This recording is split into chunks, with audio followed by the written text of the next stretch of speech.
We are, whoops, did I just lose Eric? I just lost Eric.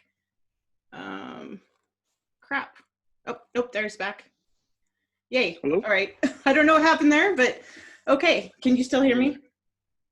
Yeah. Yep, I can still hear you. You're all there. Okay, On my great. end now, too. All right, yeah. Okay, so we're live. Hi, this is Surithkin. I'm from Ontier, and I'm doing this quest to interview 50 Dukes. And today I have Duke Eirik, who's from Ontier, who I know. Oh. So hopefully it'll, oh, I just lost his picture. He'll come back, though. And so this is part of my quest, which was originally to fight 50 Dukes, but instead I'm interviewing them since everything got canceled this year. And I'm thrilled to have Eirik here. Erik's second gen, and he's going to tell us about his journey. So if you wouldn't mind just talking about how you found the SDA and your origin, great. Yeah, so how I found the SDA. So I was a second generation into the SDA. My dad was knighted the year I was born, so 91. My dad's Sir Dagar. Since then, I have been going to SCA events non-stop, I think, since I've been a kid, and I haven't looked back since and started fighting, and the second I could heavy fight and just never stopped. Did you do any of the youth combat, or was that a thing when you were a kid? So that was just starting when I was a kid. So when I was a kid, it was still, foam wrapped around PVC pipe and just go out there and have fun and do the best you can. And then it started to develop into like the tourney, the developmental youth fighting and what it is now, kind of right at the end, right when I was like 15, 16. So right as I was starting to transition to heavy fighting anyways. Did you get into armor at 16? Yeah, right at 16. The second I could get into armor, I was in armor and out of war. So was the SCA fun for you as a kid? Was there enough for you to do, or? Yeah, I had a ton of fun when I was a kid, and it's been kind of interesting having that discussion like later on in my SCA career about it and how can we engage like our youth and keep them involved. But for me, I had tons of fun. I mean, it was all though like boffer fighting for me. Like how else can we, like fight anybody I can whenever I could. But yeah, no, I mean, I just went on adventures through the SCA like it was my family. So cool. So who were the people that you looked up to as you were growing up in the SCA on the fighting field? On the fighting field, so probably first and foremost would be Duke Sven. That was 100% like the guy for me when I was growing up and as I kind of worked through the SCA. But I mean, any of those fighters, I have just like bits and pieces of memories of all different times of different tournaments and different things like that throughout the year. But Duke Sven would probably be the biggest. And then, of course, like Optimus Sadis, Tiernan, Arnsbjorn, all those guys that have kind of become my SCA family as well in different ways like that. But all of them were super inspirational to me and a huge people I looked up to. They were my heroes, right? Like when I was a kid sitting on the side of the field, like these are giants walking around in front of me. So yeah. See, I think that would be amazing. How do you choose who you want to squire to? That was really, really hard, actually. That was something that went into a lot of discussion, and a lot of it came from my dad and like the discussion and who I should squire to. Because obviously, like the first thing people said was like, "Well, why don't you just squire to your dad?" And I'm like, "No, like that's not what we want. Like that's not what I want to do." And then for me, it was finding a fighting style that I really enjoyed to watch and that I kind of idolized. And the perfect combination for me was Arnsbjorn. Seeing him be somebody on the tournament field who was super chivalric, a great fighter, always clean, and then to see him go on the war field and just be the monster that he is, I was like, that's what I want. Like, that's what I want my fighting to be, was that. And so that's why I went with Arnsbjorn, and then just obviously the conversations I had with him off the field. Like, he's an amazing human being. So seriously, it wasn't a tough decision as we kind of talked more and more about it. But at the time, like, I had no idea what to do because a lot of people were like, well, you have to squire to a lefty because you're a lefty. And I'm like, well, no, right? Like, and so having those different discussions though. So did you ask him then? Yeah, I went and I sat down and talked to him. Yep. And that was a big thing kind of from my dad that he kind of had, and like a tradition, like if you want to go learn from someone, you got to go ask them. It's not their job to come ask you, it's your job because you want to go learn from them. And so that's what I did. And I had the super awkward, like 16-year-old gangly kid, 17-year-old, however old I was when I squired, but that teenage kid, like awkward, like, will you teach me stuff?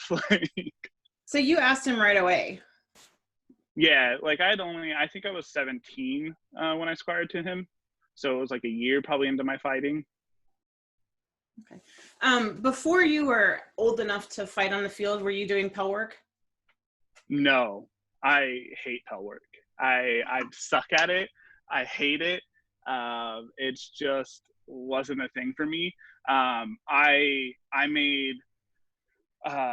started fighting with rattan at like 14, 15, and then I would hand one of my dad's friends at the time, right, and be like, hey, like I want to fight you, Tiernan. Like, here's a boffer sword, like, and I took a rattan sword, and that's what I started doing as much as I can in my backyard, after a practice, anywhere I could, like however I could fight people and do that. That's what I did as much as I could, because it was the only way I could fight.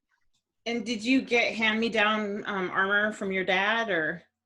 Yeah, so the first set was somebody who was a part of the ship crew who didn't really play anymore. They gave me the set of armor, and then from there, my dad and I just kind of bits and pieced my armor together and had a few evolutions of my stuff, hand-me-down stuff. I think the legs, until recently, the legs I've had have been hand-me-downs, and I haven't switched them in all my years of fighting. So I think they were somebody else's. So Guess if it works, right? right? Like, yeah, and then I made went to plastic legs and saw a different world and asked myself why I used the legs I used. How did you decide what weapons form you wanted to train? I guess there wasn't a ton of thought into that. It was what I saw everyone fighting with when I was younger, those people I really idolized and looked up to. So for me, it was sword and shield. And then everyone within like the ship crew was a Norse persona. So it was a round shield. And I just haven't looked back at it since, right? Like haven't reevaluated, and I haven't really wanted to, because my fighting style and what I like to do, I like the mobility and different things like that. And then I also have a pretty Norse persona. So yeah. What do you run in wars? Same thing, sword and shield. Sword and shield is whenever and however I can. I love nothing more than running into walls and being in the thick of it. Cool. So how long after you got Squire did it take you to get knighted? So I got knighted I got put on Vigil when I was 20, and then knighted when I was 21, because I got put on Vigil at the September Crown, knighted the 12th night. So yeah, so 3 years. 3 years from when I was getting squired, give or take, 3.5 maybe. What do you think the hardest part of your path was? Maturity. Like, to be honest with you, a lot of maturity. I'm a very competitive person to my core, and that competitiveness made my knighthood into like a race at the time for me, right? Like, oh, I'm better than that person, I should be knighting, or should be getting knighted, and having a vast non-understanding of what it actually meant to be a knight and what that entails, not just my like I'm placing really well in tournaments. Okay, great. Like, there's a whole other part to this game that makes this game run that I hadn't experienced at the time. So that was probably one of the biggest ones. And then just getting over the idea that I can beat my heroes, right? Like those heroes that I thought were untouchable and nobody could ever beat. Like, I need to now enter an Eirik with them and beat them, and I can do that. That was probably the two hardest things. Yeah, I think if we could, like, I think that's totally natural, like having that immaturity kind of thing. And I think if we could somehow instill in the next generation that it's not a race and that your path is your own, and you don't need to compare yourself to anyone else, because what they're doing, and if they get offered, has nothing to do with you. Yep. It would just save a lot of heartbreak. I have to agree. Like, and yeah, I'll never forget a conversation I had with Arnsbjorn when somebody else got put on Vigil, and I was like, this doesn't make sense, man, right? Like, it should be me. And he's like, nodding and like that half smile, like, all right, man, like, we got to have a lesson here. We got to have a talk, say something backwards, right? And I can't even imagine being 19 or 20, and right. because there's more need for immediacy when you're younger, I think. Yeah. Especially someone like you who is very athletic and excelled very quickly. Yeah, and and to a certain extent, it's like, what are you going to tell me at 19, 20, where like I'm going to buy in and believe as well? Like I'm at that age where, I had a big ego, and like the only way I'm going to learn stuff is to fall, right? Like on my face. Like, so I think it was everybody definitely in a their nice late thing. teens and early 20s thinks they know everything. Right, exactly. And so there's no way of like, good on Armstrong, You You just said I have to still, live through it, right? right, for sure. So you played hockey pretty competitively. Yeah. How do you think that affected your path and the way that you approached fighting? I think it's all, like, I can say it is a large majority of how I approached fighting and how I excelled within fighting so quickly. Um, the first part of it came just from the mental side of it, and having to prep myself, having to fail, and having to understand how to fail super fast and move on from it. I'll never forget when I was 15 years old, I started playing on the semi-pro hockey team. And my coach, day in and day out, like I barely made that team, like by the last cuts I ended up making it.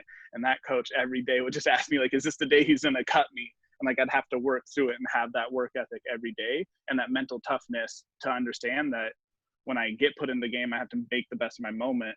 And so now we transfer over into the tournament field where I have these high pressure moments, and they're not high pressure, and I know how to, well, they are high pressure, but I know how to handle them, and I know how to work through them. And I think that paid off a lot by tourney fighting. So what are some of the techniques you use to work through those moments? The high pressure moments, like my preparation, or like in the moments and just kind of. Let's just talk about it all. Let's talk about it all.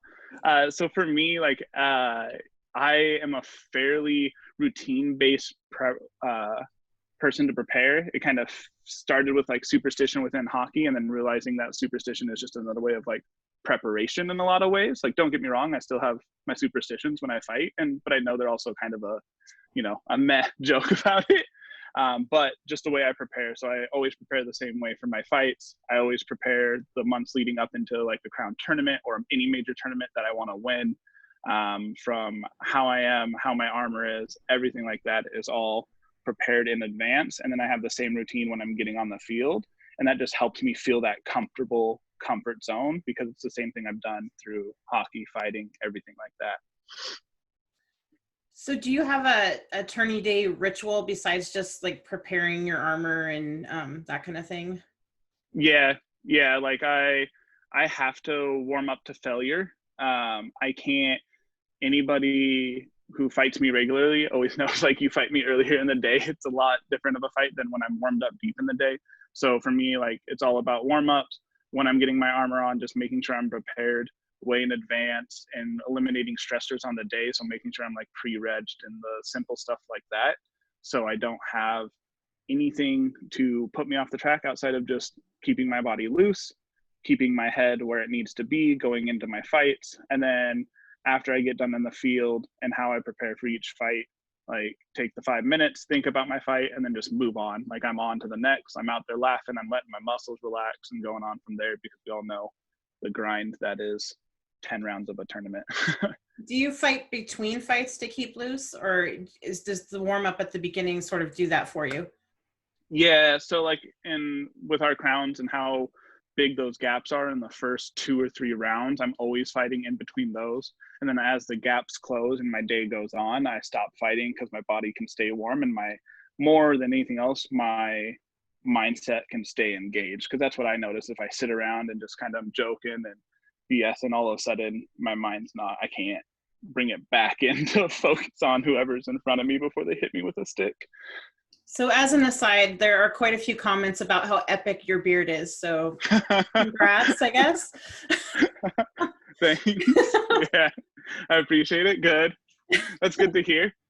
I worked hard on it, If I can't grow anything up here, like you got to grow it somewhere. So you got to grow it where you can, right? Yeah, right. Like just straight down, and then it's okay. You can see I'm getting old with my gray here. That's happening. It's kind of cool. It's kind of Doctor Strange, right? Yeah, for sure. So before you were knighted, you finaled in Crown, right? Yeah, the same day I was put on Vigil simultaneously. So got put on Vigil, the beginning of that list, and then fought that crown and went to the finals. Yeah. So how big of a mind fuck was that, like, to get put on Vigil and then fight Crown and like go so deep? So everything was great in like Daisy and Roses because I was just on like cloud nine. I was having fun. I was like, I have nothing to prove. My fighting was great. And then I got into the finals through a bye. And then I got just beat up on in the bye by Octomasades. Like just I remember that fight. That was epic. Butt whooping. Yeah, just epic. Something that was like a next butt whooping. And then it set in like, oh, I'm in the finals. And then it set in, oh, I'm 20 years old in the finals. I could reign and be here. And I melted down. Like all my mental toughness and everything like that, it just went out the window. I broke down. I panicked. I will never forget this like nice merchant who hid me in Arnsbjorn so like I could try to get it together while I like hyperventilated and like had a meltdown that I was like, oh man, I could like with a couple lucky shots all of a sudden be reigning. And that was before the finals? Yeah, before the finals. Like once that like bye had happened and like I got whooped on and then went into the finals and yeah, realized where I was. So you made that I guess I wouldn't say classic, but you thought about it, what was happening, and that just like, yeah. Yeah, and I realized that I hadn't prepared for what if I had gotten here and everything like that, and yeah, just complete meltdown on it. How long of a vigil did you take? I think it ended up being, so I just did a one night vigil, but I did it at Baron's Ball. So, I mean, there was a lot of space from before I actually got knighted from when I got put on and told I was going to be knighted. There was, September to January, so like 3 or 4 months. Oh, so you had your vigil at Baron's Ball, but you got knighted at 12th night. Yep. Yeah. Sorry. Yep. No, I just forgot. Yeah. So that's kind of cool, actually, that you had a vigil like halfway through. Yeah. How was that? I mean, what was the best vigil advice that you got? What was the best vigil advice I got that I remember? Yeah, I've been there, so I know that it can be overwhelming. But oh man, that's a tough one. I don't know off the top of my head. We might have to come back. What was the best vigil advice I got that night? It was a pretty surreal moment for me, like as a whole, and it was kind of a whirlwind. And I don't think it registered that I was a knight until a few years later, even after like and really like formed into what that was, especially since it was like a childhood goal of mine, right? Since I could understand what the SEA was, and I was like 10, 11, like wanted to be a knight and a duke. That's what I wanted to do. That's what I was going to do.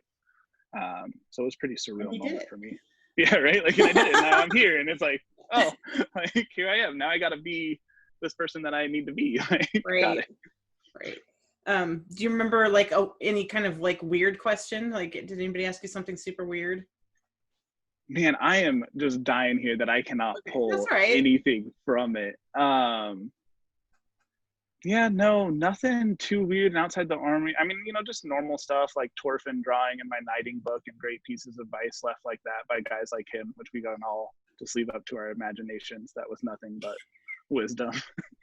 But, great moments like that. And, yeah. Cool. So I can't remember who was king at that, but you fought Ulf in the finals, right? So who was king when you Vic.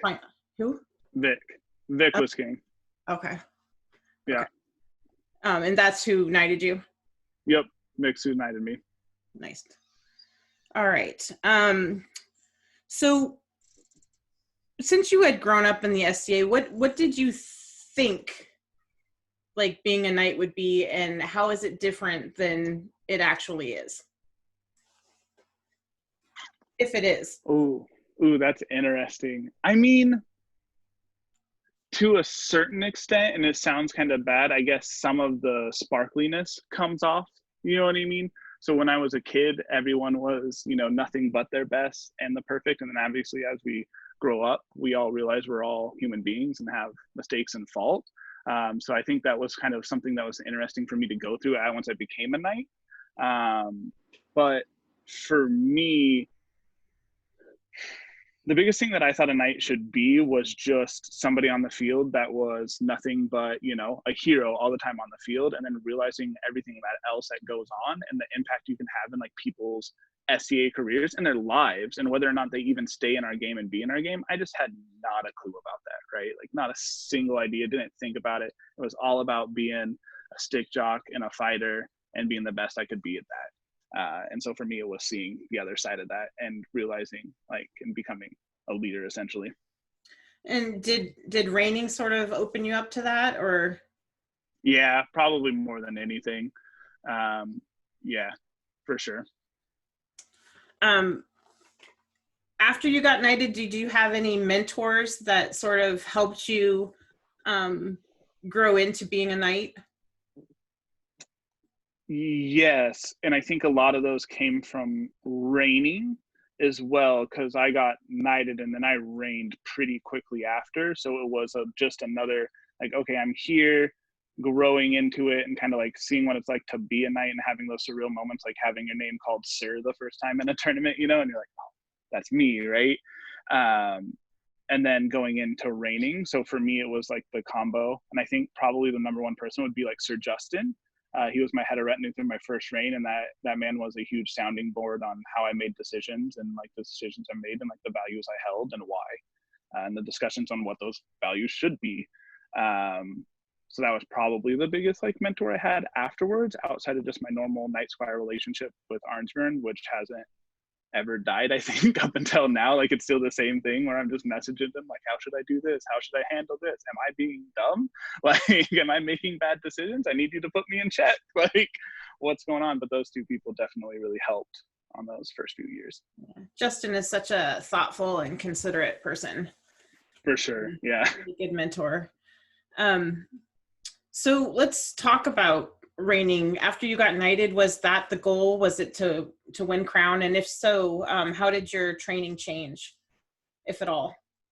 Yeah, so my training really didn't change. And then yes, becoming king was the goal, right? And that just goes hand in hand back to like when I was a child at 10-year-old. Like I was going to be a duke. Like that's what I was going to do. I was going to be the best fighter there ever was, right? Like Willow style there.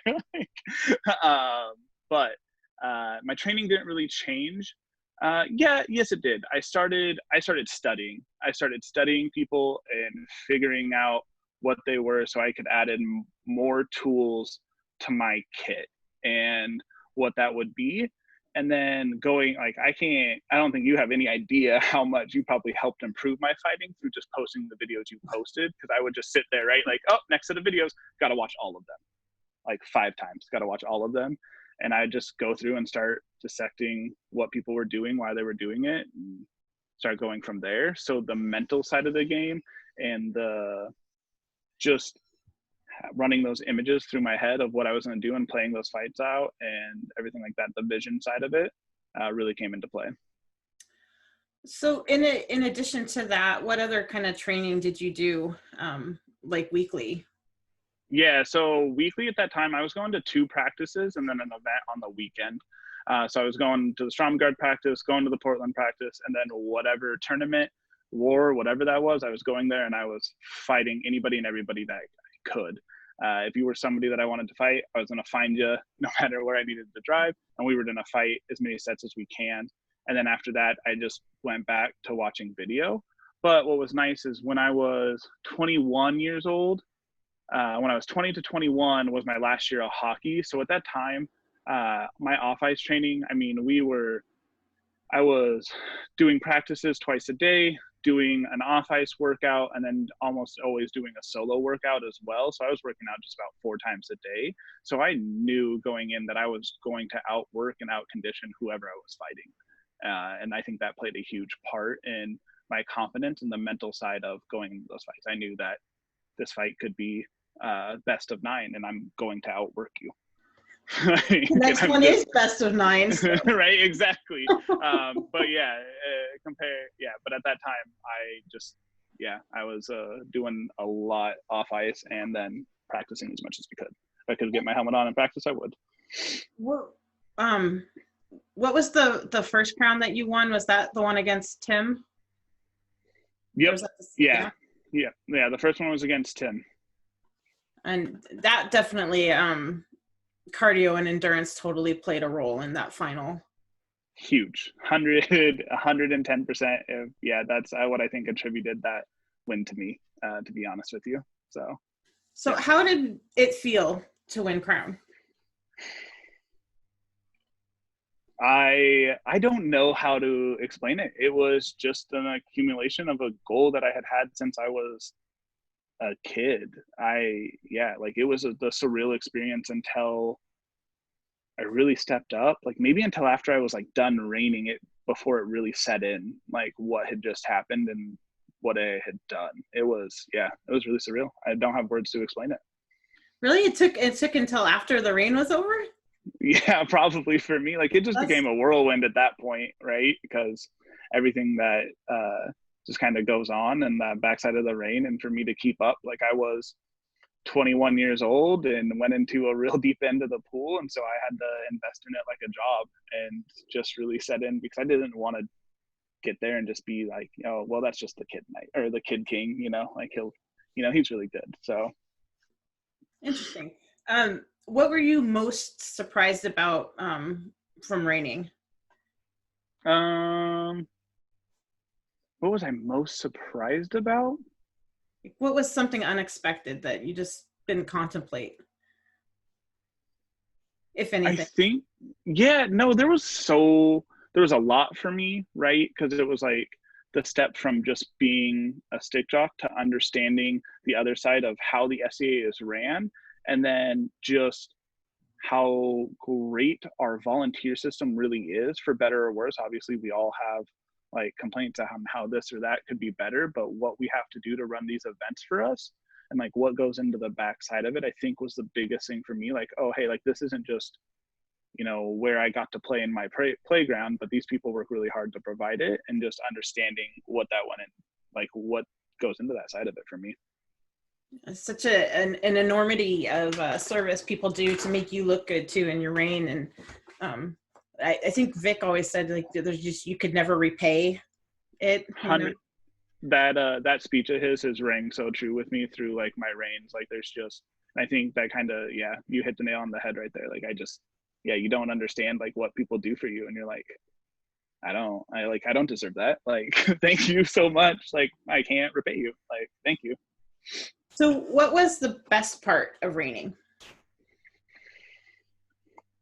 The best part of reigning, from a super selfish side of it, was that I got to fight anybody and everybody anywhere I went. Like if there was somebody on my like quote unquote hit list that I was like, man, I can't wait to fight this guy, and then I got to go down somewhere to wherever, to West Ontario, I knew like I'm gonna get those fights, as many fights as I want with that person. So that was by far, from the selfish side of it, the best part about reigning, is I got more lessons and to realize that I wasn't as good as I thought I was than I ever had at any other time. And that was my favorite, just to keep that flame going, because you can't get beat up on ever too much. Like there's nothing better than getting beat up on to reset yourself as a fighter.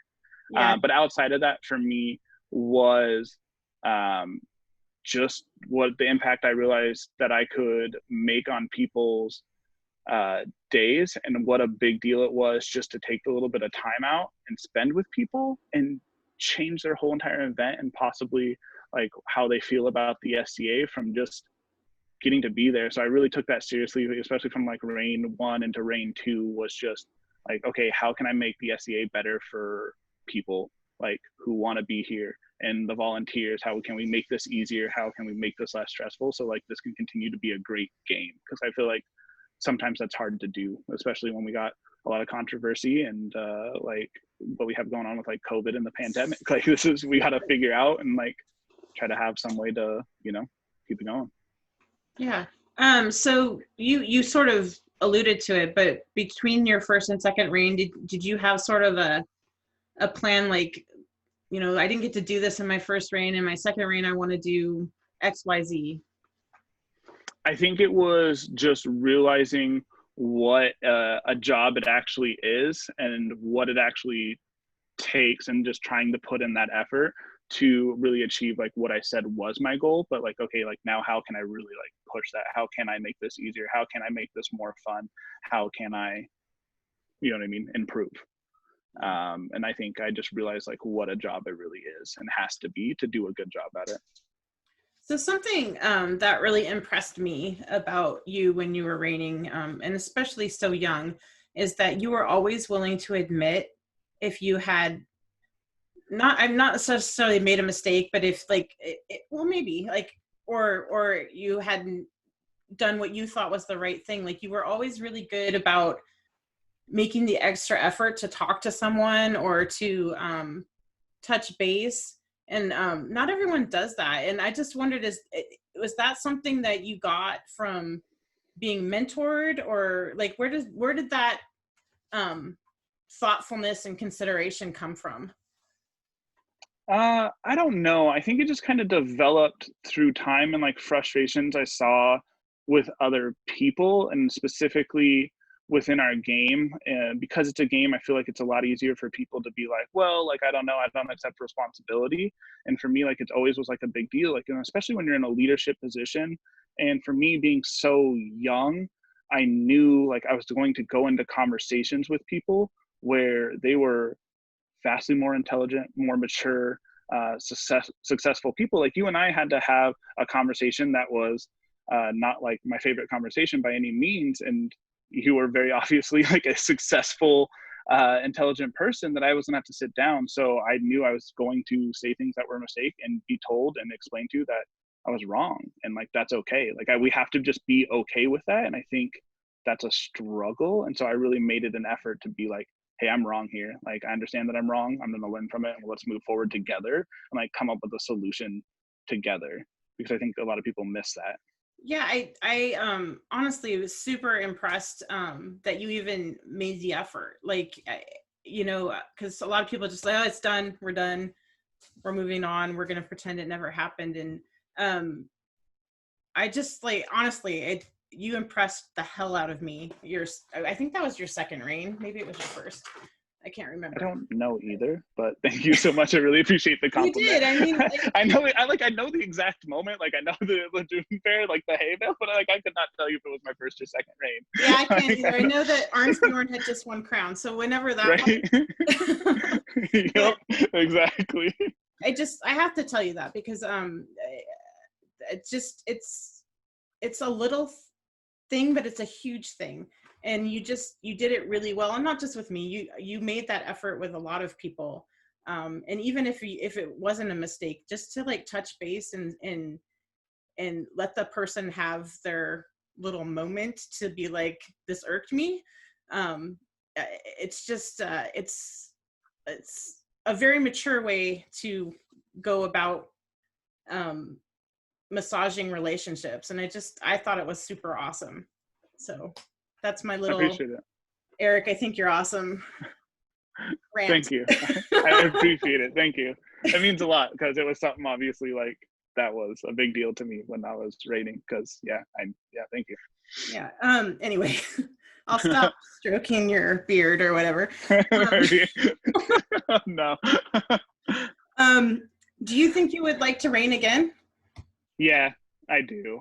The positives outweigh the negatives. Everyone hears like these horror stories, and they exist and they happen, but the positive, when you sit back and look at, and the people you get to meet and introduce yourself to and just get to create these relationships through whatever aspect, is just irreplaceable. There's nothing else we can do in the world that creates relationships like this. That's the SCA, you know? Like, I mean, if you think about, you know, yourself and the connections you have all across the world from just your traveling, is just, it's crazy. Where else can we do something like this? So right. Traveling is huge. I'm sure you got to go to Golf Wars, right? Yeah. How was that?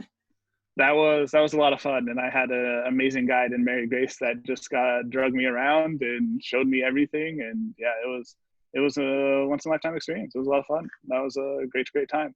Who is your most memorable fight at Gulf Wars? At Gulf Wars? Yeah. Because I imagine you fought a bunch of people you've never even met before, right? Yeah, so it's got to be whoever was the current king of Atlantia, and I am missing his name, and I'm so sorry. But whoever was the current king of Atlantia was just a blast to fight, and by the time it like all ended and the dust had settled, we just like looked at there and like just like laid in the heat and just like slowly died, and it was just one of those fights where you're just like, and that's everything I have in my tank. Thank you for emptying it for me. Like that was a blast. Cool. So you've reached like your knighting Duke goals super early in your SCA career, if that's what we want to call it. What are your goals now? My goal now is just to perfect the just art that is our fighting, right? Like that never ending goal to just continue to be what I can be like within fighting, and then just again like kind of circle back to like the volunteer side of the SCA a little bit, and the work side of it. Like it's given me so much, so to give back to it in a different way than I have before, and like push myself to be uncomfortable a little bit and do something outside my box that gives back. Those two are probably the two that'll go hand in hand next for me, whatever that actually looks like. But for the fighting, it's just that eternal pursuit to make myself better and the best fighter I can be.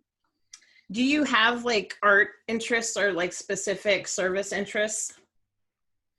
Not necessarily, you know what I mean? Like there's nothing that necessarily like, so for me, art, like personally, like I can't draw a straight line to save my life. You know what I mean? Like it's just not my touch. I have no doubt there's probably something I could experiment out and like find and fall in love with, and I need to just start doing that. And then for the service, or you don't. Like, yeah, right. Like, or I don't like. Right. If it's not your thing, it's not your thing. I'm hoping something I stumble across as a hobby will interest me. You know. Yeah, but for me next, like in like the service side, there's nothing in particular, but just finding ways that like essentially just finding something that has a void and filling it and taking that time. Cool. You had been fighting buckler for a while. Is that something that you're going to pursue, or was that sort of like I'm handicapping myself because I don't want to win a big tourney accidentally? No, that's something I want to pursue because I'm just of that belief that we like the more styles we understand and the more that we use and understand is just going to make me better against other styles. So I think that's what you're going to start seeing next is like the different shields, the different, you know, myself trying to work on my offhand like you yourself and Bilius does, different things like that. It wasn't necessarily just to like handicap myself in that tournament. It was something I found a lot of fun and a lot different, and it made my footwork a lot better. a lot better. It's interesting when you challenge yourself to get out of your comfort zone, how much your fight changes because you aren't comfortable, right? Yeah. I love buckler for that reason. I'm not very good at it, but it's sure is fun. Me either, but it's so much fun. Sometimes painful, but you know, it's great. Let's see. So do you have a favorite piece of regalia? Like the kingdom regalia? Or no, like my own? Your knighting regalia? Something that it's yours. It's got to be the knighting belt I'm wearing right now for sure. That's just my favorite piece of regalia of all So what's the story? So this belt was given me from, and I'm gonna murder the back end of this history because I gotta get it clear just so we're all on the same page here. So this was given to me by Duke Cedric, who was given it to him by Duke Sven, and then Duke Sven got it from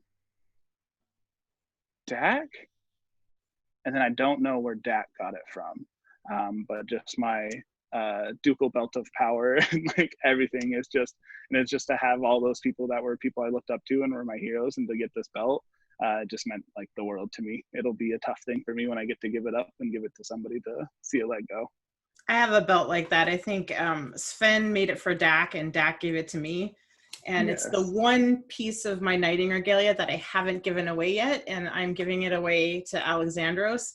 And I'm telling you, it's a tough give. I could only imagine.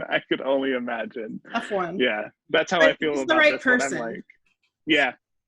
And that's what I like know it'll happen. They'll be the right person and I'll be excited to give it away. As bummer as it will be, but yeah, it'd be the belt though. Do you have any squires? I have no squires. Nope. Is that a conscious choice, or you just haven't met the right person yet? Yes and no. It's a conscious choice because when I was reigning and kind of doing stuff like that, I didn't feel like I had the time to give people. And I also felt like I didn't have the maturity to be a good teacher that I needed to be, like what I feel like that relationship is and what the relationship was for like myself and Arnsbjorn and like what Arnsbjorn did for me. And then now I'm also of the belief, like if somebody wants to come learn from me, like they'll come up and talk to me and learn from me. And I don't like, also for me, I'm not somebody that like you have to be a squire to me to learn from me. Like I'll tell you exactly how to kill me, what to do, like if that's your question, or how to do whatever. But yeah, I'm also like, I'm not gonna go out and just go up to the brand new fighter and be like, have you heard about squiring? Because I don't think people realize what it is, like goes into that relationship. So yeah. Yeah, it always bugs me when people collect people before the people understand what they're getting into. Yeah, I know. And I like try to explain it. And I think the best thing I got is like, it's like a, you know, like the old school Kung Fu school movies, like go sit on the side of the field and go look at what Kung Fu you like, and then go start talking to that person and then see what their teachings are like. And then make your decision, but go look at all the schools first. And, well, not just look at them. I mean, go talk to them and see like, if you get along. And yeah, right. Like I wish people understood like what the relationship can really be. And maybe that's something we can do better as an order, like to educate new people and say, hey, look, you know, everybody's going to teach you. There's this thing called squiring, and you don't have to do it right away. Like, you know, find somebody that you mesh with. I mean, maybe we could do that better. I don't know. I think there's some there though, for sure, that like we gotta try a little bit. So talking about what the Shiv does well or what they don't do well, what do you think the Order of Chivalry does well? Oh, okay. What do I think the Order of Chivalry does well? I can't say fighting, right? Like that's not that's not an answer. You know not... I knew you were gonna say that. I was like, knew it. Fighting.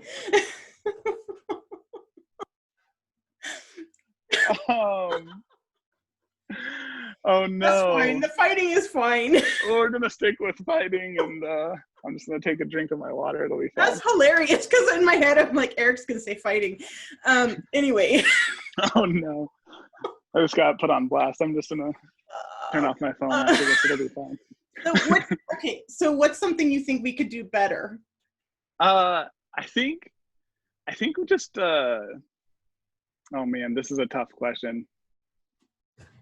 I think we just need to get better at having tough conversations about and like figuring out how to do that in a way where all parties involved can walk away happy and come up to a solution, and for us to realize that when it's not in a private situation, when we have these types of conversations, whether it be on the field or in front of other people, that we're conducting ourselves in a way that impacts people's vision of our order.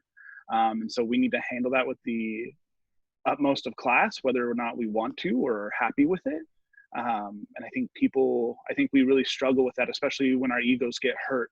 It becomes really hard for us to keep that in focus, that we are still somebody that people's first day in the SCA, they're like, oh, these are the knights, these are people to look up to. And then we're sitting here arguing and having back and forth when like they can be had in private and handled in a way. And then those private conversations need to be handled in a way that has a solution. Yeah, I think like doing it makes it easier to do it. I think if it was more commonplace for us to communicate, then it wouldn't be like an accusation, right? Like It would just be a conversation instead of, oh, well, you're questioning my chivalry. Like, well, no, I just want to know, like, did you use a hanging block and I didn't see it? And I, just let me know so that I don't, we're making split-second decisions. We're not going to catch them all. Like it's just the way of it. But yeah, I think you're right. I think the more we normalize it, I think the less stigma there will be. And we could do that a lot better. Yeah, totally. Somebody wants you to talk about the Path of Chivalry. I'm not sure exactly what that means. Do you have an idea? The Path of Chivalry, like for myself, for like just For in yourself, general, I do they have guess. any? It's from Merrick. Do you know Merrick? Yeah, oh man, yeah, I know Merrick. Yeah.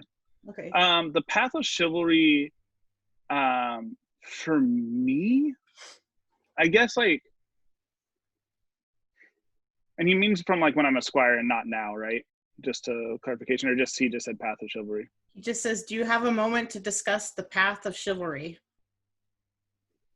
Yeah, I mean, the Path of Chivalry for me was like ever changing. We talk about like when I was a squire, like I was very immature in a lot of ways and like my understanding of it.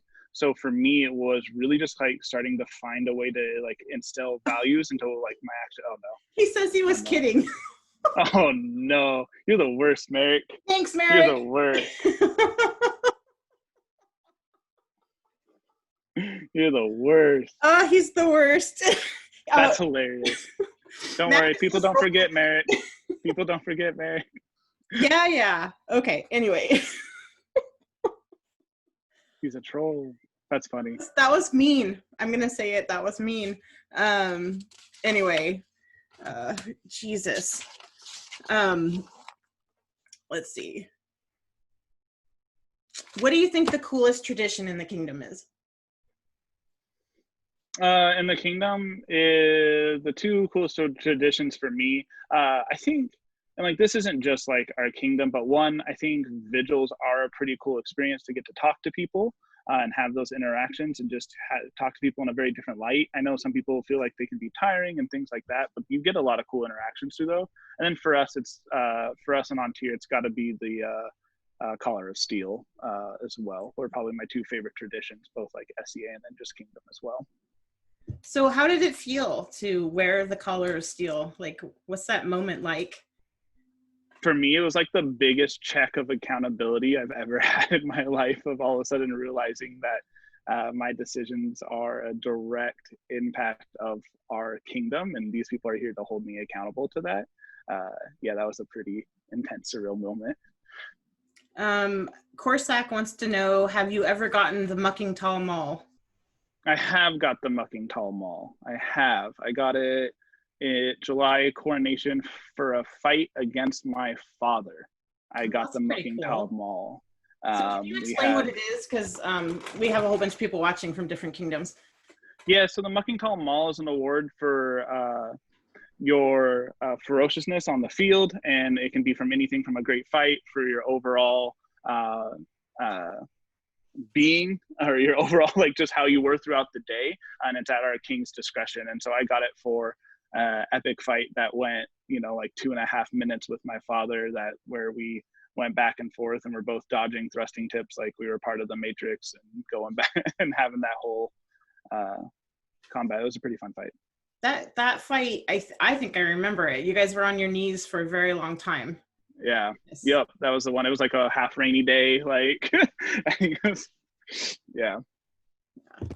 He wants to know, have you given it out to anyone? So at some point, the Mucking Tall, I did not have it through my reigns because there was confusion on what it was and where it was in our regalia. So I did not give out the Mucking Tall Mall. Yeah, that happens. Yeah, right. Like, unfortunately, and the very sad truth that it gets given out and then it never comes back. Yeah, it just disappears. So I did not. Long story short, I did not. Okay, one more question, and then we're going to look at your sword. But somebody wants to know why you got the Sphincter Leonis. Oh no! Who wrote it? I need to know who wrote it. Oh, you got to know who wrote it, Georgie. Of course, it's Georgie. How did I get? Just, out of pure charisma and awesomeness, is how they give away the Sphincter Leonis. It's just something that I hold very dear to my heart. And, as the sole member of it, I think still, it's just a very exciting thing. And I think, yeah. That's how was just giving his regards to you. I don't know. Isn't he the one that gave it to you? Yeah. Steercar? Yeah. Yep. It's something he made. Thanks, Steercar. I appreciate you. Okay, so let's look at your killing tool. My killing tool? This one's nice and beat up, as we can see here. What do we want to see about it? Well, let's look at your handle first. see. So you Let's carve get it that up in with there. like what? Yeah. So I do it on just like a sanding belt, and then I just carve it, give it the knob in the middle, just simple groove up top for my index, groove for my pinky. Nothing too crazy, but fits in the ball of my hand. Gives it just a little bit more comfort. Then inside, got a trigger, do second middle finger through, first finger over top as well. So pretty typical That's for interesting. the Ontarian. Yeah. How long is your sword? 36. 36 feet. 36 just seems to be the 98% of people. Do you Yeah, have a thrusting tip on there? no thrusting tip. Is that a choice? Like, Yeah, that is a choice. It got ripped off when I was a Squire by Arnsbjorn because I started, just kind of needling in the people. sewing And machine, yeah. yeah, so that went away, and it just has never come back. Part of it was at the time I just broke every thrusting tip I put on it, and so I got annoyed with it, and then never looked back. And then the other part is now I just don't use it. I don't really have a rhyme or reason. I just don't. So do you plane your sword? I do plane my sword. Yep. So it's planed there. It's like 1.5 inches or so. It looks pretty thick, so it's 1.5 inches. Yeah, it's a little less, I want to say, when I like looked at it and measured it. But yeah, and then just do 2 layers of strapping tape, one up and down, one swirled, and then just hockey tape lengthwise up and over. And then I heat it all down so it all sticks and grips, put some wax over it, some hockey wax, heat it up again. And all that does is just kind of help the tape from breaking up as extremely as it normally would. I mean, it still obviously blows up. I've never ever heard that before. Hockey wax. So you just wax it. Yeah, so like in hockey, all we do is so essentially candle wax does the same thing. And it just adheres, and like what they use it for in hockey is to keep like the water off your tape so it lasts longer. And it's a very similar thing here. It just helps adhere all the tape together and melt it down and then to one just big goop mess down there. So the hockey player knows how to make the hockey tape last. Yeah, right. Like, crazy how that works. That's a good tip. I'm gonna try that. I've never done that. So yeah, and you just use a heat gun or blow dryer or whatever and just melt it all in until it's gone. super cool. All right. Yep. So have I neglected to ask you something that you're burning to tell me? I don't know. I feel a trap in place here. No, there's no trap. I just honestly okay. Because I was gonna go to the final 10 questions. But if there was something else you wanted to talk about, then I'd be happy to do that. No, not necessarily. Okay. Nothing that I was burning to ask. I just think this is awesome, and I appreciate it. It's been great work listening back and forth for me the last few days to some of your conversations you're having with people. Well, it's been super fun, and I am so glad that you agreed to do it. I wasn't sure you were going to, but because for a while there, you like disappeared from Facebook. And yeah, I know. Eric. I know. I just left Messenger. I took away my Facebook and just kind of stayed off of it. And yeah. No, sometimes you need a break, but yep. I'm glad that you still exist and that you're still playing and hopefully fighting when we get to fight. Yep. I really missed our inlands practice this year. That really sucked not having. Yeah, it is a huge bummer for sure. Yeah. All right, so the final 10. You ready? I'm ready. If you could fight anyone in the world, who would it be? Uther. Who would never fought him? No. Sorry, I just never fought him. You've never fought Uther? I've never fought Uther. Really? Yep, exactly. Christian. Right? So that's just a person for me. All right. Well, if I had never fought him, I want to fight him, and I've fought him before. So he's like the closest to like a professional fighter I think we have. He's just amazing. Anyway. Yeah, it's kind of tough to argue that. Yeah. Who would you like to see reign in your kingdom? Oh man, I'd really like to see you and Sven reign. There you go. I'm doing the work. Yeah, right. Yeah. Get out there and fight him. I know. Yeah, I'm the worst right now. I'm not helpful for him at all right now. Go be helpful for him. Anyway, if you could talk stick with anyone in the world for an hour, who would it be? Oh man, that's tough. There's some really great people back east that I'd love to pick their brains about. Man, that's a tough question. I guess who came down and taught at Collegium most recently? Ragnwalder. Yeah, I think probably him. And it's just because ultimately, like, I've never met him, but like the way he spoke to fighting and like what he does just was so unique to and like foreign to how my mind works. And I was just very curious on like, have you I'd like to get watched stuff. the Coaches Corner roundtables? No, I have not. You should check those out because they run through the Known World virtual fight practice thing too that I'm running my interviews through. And Yeah. he and Branos and Sean and Duke Eliyahu and Oh, wow. and Viscount Tristan have been doing all of these really cool training sessions where they sort of talk to each other. And it's like you get to like spy in on like these top analytical fighters and trainers like talking like about speed and like different things, and it's amazing. I think Coach's you would totally Corner dig then? it. Yeah, I'll have to check it out. Yeah, I haven't heard about I'll that send at you all. the link because I totally think you would dig it. Yeah, So, I'd love to see that. Okay. Yeah, I love talking stick. So Yeah. What is your favorite medieval-esque or period movie? Oh man, my favorite. And wait, are we fantasy or no fantasy?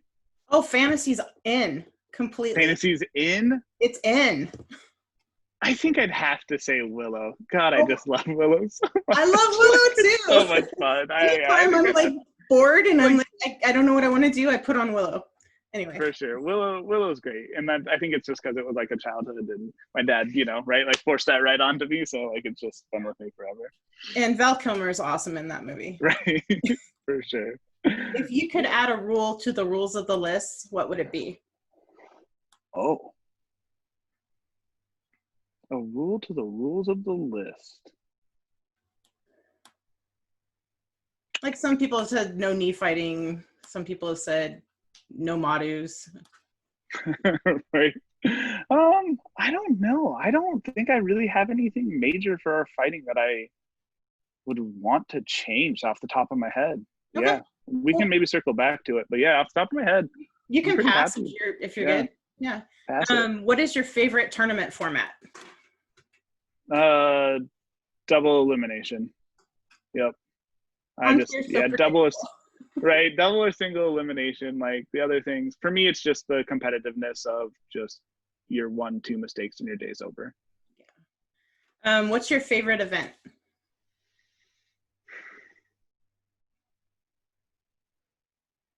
It's got to be Goal Force. Goal Force was the most fun I've ever had in an event, and like, yeah, I just really enjoyed that event thoroughly. And then probably just for like the at-home event would have to be Baron's Ball, like just the in-kingdom event that I just always look forward to is probably Baron's Ball. If you could have any helmet, regardless of cost, what kind would it be?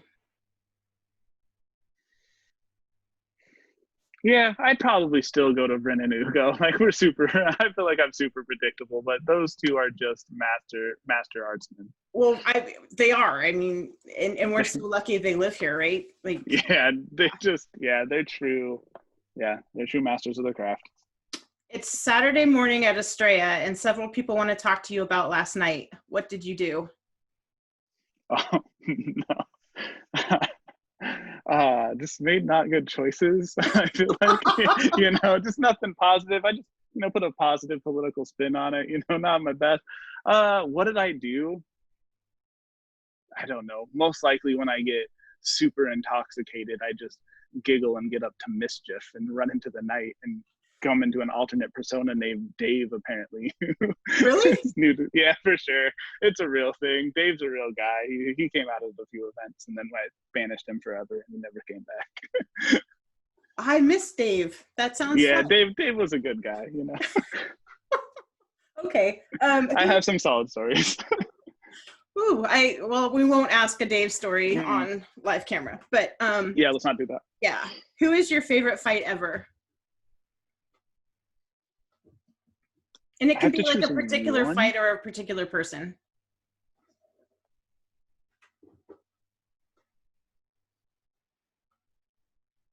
So one of my favorite, okay, so first of all, I feel like this is an impossible question for me because there's so many fights and enjoyment I get out of it and finding those moments where nothing else, you get that tunnel vision, you have those fights.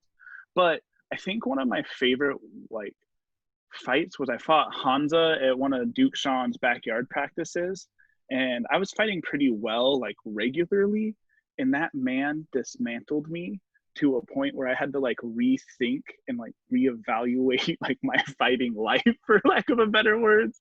And it was just such a like, okay, I need to go deconstruct my craft and restart here. That I just really enjoyed that. But I mean, the finals fights with like Tim was just a great fight that I truly enjoyed for just what the fight was, and several fights against like people like Sven and Masadi. So I just feel like they push you to a different level that like some people don't, Right. and I just don't know how to explain it. They just do, and so those fights are just they generate like an energy in the fight that not everybody does, and it's something I have contemplated a lot, because I'm like, how can the rest of us bring that? I don't even know what it is. Like, it's a Genesis. Right? I don't know. Right. They just, but yeah. If we could like figure it out, like how awesome would fighting be if we could all bring that kind of energy? I wish. Yeah, let me know if you find the answer. Yeah. I'd appreciate it. Okay, so the bonus question is, who is the cleanest fighter in your kingdom? Who's the cleanest fighter in my kingdom? And you can pass if you want. No, I mean, there's like an elite few that like come to mind that I just feel are kind of next level. Honestly, Our Majesty Christian is probably, I've had to convince that man to not die in a tournament more than I have ever actually killed him. I feel like the few times I beat him, like outside of that, I swear I have to be like, man, that wasn't a good shot. Like, it's not, I understand. Like, I've never had more positive conversations with somebody where we talked about something, move forward, and had a fight that we were both truly happy with. So I love those fights when you're talking each other out of taking stuff. That's like the best. Right? Like, yeah, there's nothing better. Where you're just like, no, let's keep fighting. Let's hit each other again. Like, so, I can do better. I really can. I really can. Well, thank you, Eric. This has been super fun. I really appreciated talking to you, and I just, get in armor and Will do. I agree. I don't think there's anything else to say. I agree. Thank you. Thanks everybody for joining. Thank you for your time. Tomorrow I'm talking to Duke Mark de Arendelle from the West, who is super uber amazing. Like he trains harder than anyone I know. So that should be interesting. So thanks again, Eric. All right. Thanks. Bye. Bye.